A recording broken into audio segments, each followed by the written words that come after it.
beer on the wall, 97 bottles of beer. And if one of those bottles should happen to fall, every 96 bottles of beer on the wall, 96 bottles of beer on the wall. Get that off. Oh, I'm telling you, on any trip I was ever on, sports team or going across country theatrically, the minute somebody in the back seat began to sing that, we all went to the back and just pummeled them. The most irritating. So unless of course you're at a party and you've already gotten up to 45, and then you have to be very careful, make sure that you have somebody who's a designated driver, right, Chris? That's correct, yes. Chris is here as the authority on kegs. Chris Sarcione, owner of Draft Excellence. How popular are kegs among adults now? I'm not talking about places where they shouldn't be, like the fraternity house, right? Right. But among grown-ups, past the legal age, do people buy a lot of kegs? Yeah, there's more people that have kegerators in their homes than you'd think. Kegerators. Now, define that for the folks who are not among them. You know, the fridges that dispense the beer with the standards, much like that one. And there are people who just simply have those as a permanent appliance in the house. Correct, yes. Who've got to really like beer, though. Not so much. I mean, yeah, you have to like beer, but it's, you know, you don't have to be an alcoholic to have it. I mean, it's a nice alternative beverage. But how long does the brew last? Well, kegs can last quite a while. I mean, like, domestic kegs are typically 50 or 60 days from the day that they're packaged.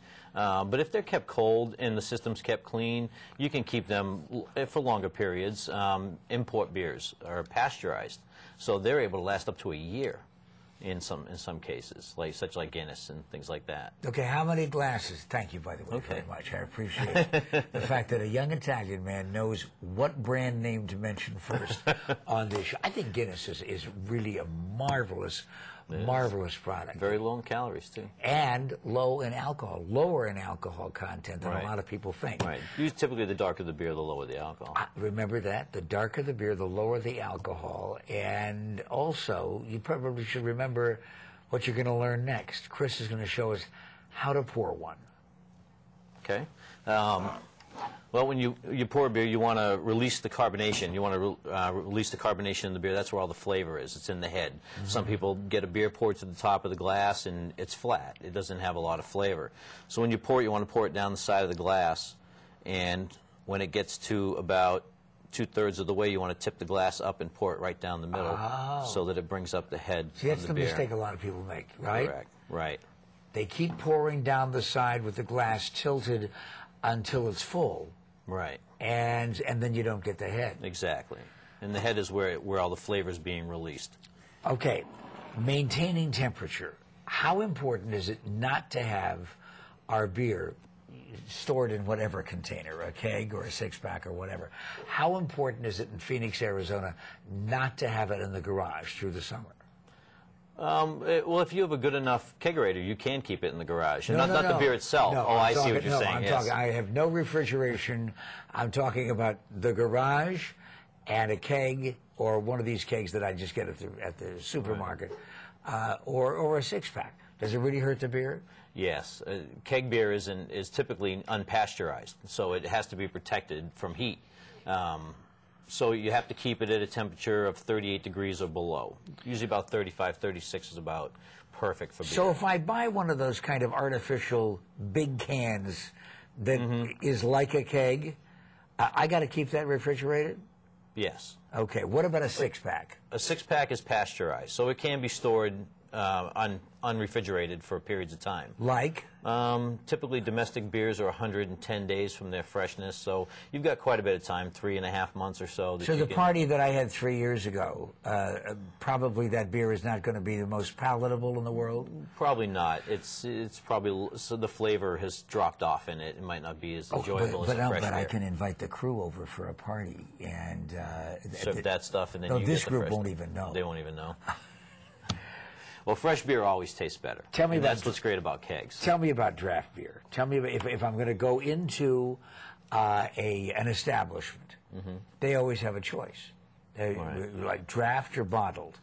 Which should I choose? Well, I believe draft. I like draft beer because it's the way the brewmaster intended the beer to taste. It hasn't been pasteurized and exposed to heat which breaks down the flavor. So unpasteurized, in almost every case, we can make the assumption right. Domestic that it's beer more will be- flavorful. Yes, yes. Because when you expose beer to temperature, it changes the flavor somewhat.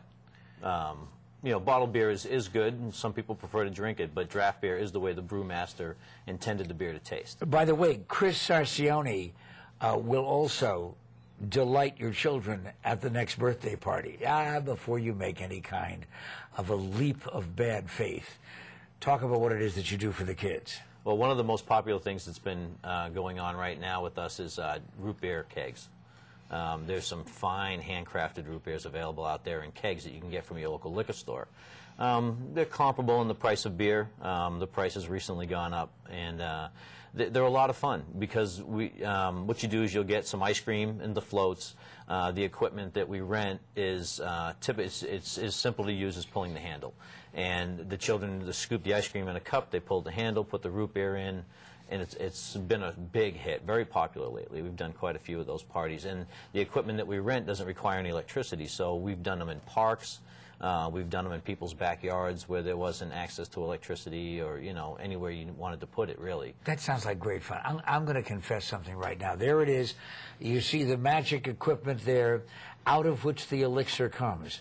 I have never opened, now this is my confession, I have never opened a keg in my life. I have been at keg parties. Right. Nobody has ever said, Pat, come on over here and help us open this keg. I would not know how to even begin. And I'm always concerned about the effervescent quality of the liquid inside and doing it wrong, and all of a sudden we have Vesuvius. Right. Well, the way to properly pour a beer from a tap is to grab the handle down low. These are free flow faucets, so they're meant to have the beer flow out quickly. You just snap it open fully and close it fully, and again, tip the glass and pour it straight up, let the beer come down the center and release the carbonation. Yeah, but who's going to put the handle on the keg?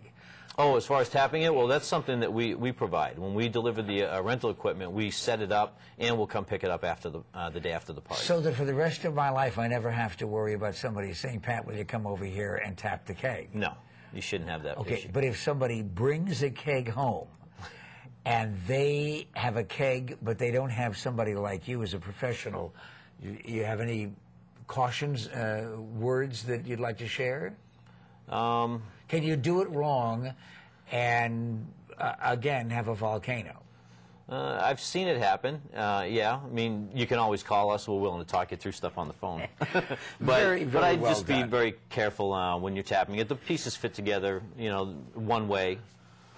Do you really want to even take a chance on that? I mean, here's an opportunity. Draft Excellence. You've got the phone number in front of you, for crying out loud. You've got the website, and you just met Chris Sarcione, who's going to tell you everything you need to know on the phone when you just give him a call over at his place. This is Pat McMahon. If you find that all of that makes for a great event, invite me. It sounds like fun. Stick around. Beer on the wall, 96 bottles of beer. And if one of those bottles should happen to fall, there'll be 95 bottles of beer on the wall. 95 bottles of beer on the wall, 95 bottles of beer.